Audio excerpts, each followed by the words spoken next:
இதுதான் தர்ஷிகாவோட சித்தி. அவள் சித்தி பாப்பாவுக்கு காது குத்தி மொட்டை போட போகிறோம். பாருங்கள் பாப்பாவுக்கு எவ்வளோ முடி இருக்குன்னு.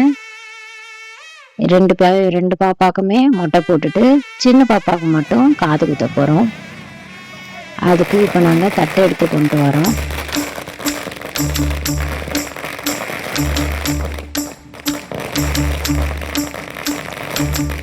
எங்கள் கூட பிறந்தவங்க அண்ணன் தம்பி கிடையாது. எங்கள் அப்பா தான் வந்து தாய்மாமா சீர் எல்லாமே செஞ்சு, அந்த தாய்மாமா முறை எல்லாமே எங்கள் அப்பா தான் செய்கிறாங்க. எங்கள் குலதெய்வம் கோயிலில் தான் வச்சு பாப்பாவுக்கு வந்து மொட்டை போட்டு காது குத்தணும். ரொம்ப நாளாக பிளான் பண்ணி ஒரு வழியாக காது குத்துற ஃபங்க்ஷன்ஸ் வச்சாச்சு. ரொம்ப ஜாலியாக இருந்தது. சொந்தக்காரங்க எல்லாருமே, ஃப்ரெண்ட்ஸ் எல்லாருமே வந்திருந்தாங்க. எல்லாருமே ஒரே இடத்துல வச்சு எல்லோரும் மீட் பண்ணி அன்றைக்கி டே ரொம்ப சூப்பராக ஸ்பெஷலாக போச்சு. குழந்தைங்க எல்லாருமே நல்லா என்ஜாய் பண்ணாங்க. இப்போ எங்கள் அப்பாவுக்கும் எங்கள் அம்மாவுக்கும் என் தங்கச்சி வந்து ஆரத்தி எடுக்கிறா.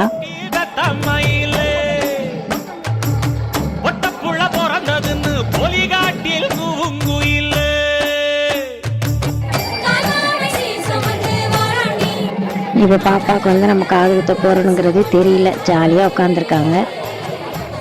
இனிமே தான் இருக்குது அவங்க என்ன பண்ணுறாங்கன்னு.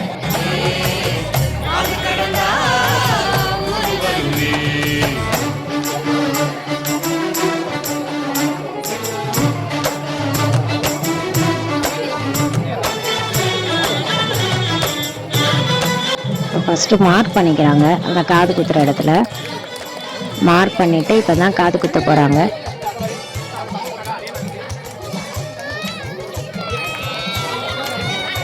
பாப்பாவுக்கு ரொம்ப வலிக்குது. ஆனால் அவ்வளோவா அழுகலை. ஏன்னா நாங்கள் நாள்லேருந்தே வந்து ஆயின்மெண்ட் போட்டுகிட்டே இருந்தோம். அதனால் பாப்பாவுக்கு வந்து கொஞ்சம் அவ்வளோவா வலி இல்லை. அந்த குத்தும் போது மட்டும் லைட்டாக வலி இருந்தது. அப்புறம் அவள் பாட்டுக்கு விளாண்டுட்டு இருந்தா.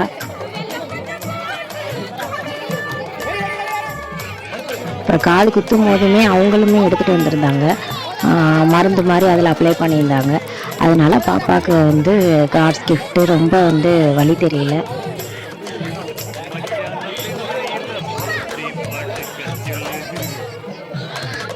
காது குத்தினவரும் நல்லா காது குத்திட்டாங்க. ஒரே டைம்லேயே வந்து கரெக்டாக அந்த இடத்துல தோடு போட்டாங்க. பாப்பாவுக்கு அந்த தோடுமே கரெக்டாக இருந்தது. ரொம்ப அழகாக இருந்தது. நாங்கள் எல்லாருமே ரொம்ப என்ஜாய் பண்ணோம். நீங்களும் இதை பார்த்து என்ஜாய் பண்ணியிருப்பீங்கன்னு நினைக்கிறேன். Thank you friend.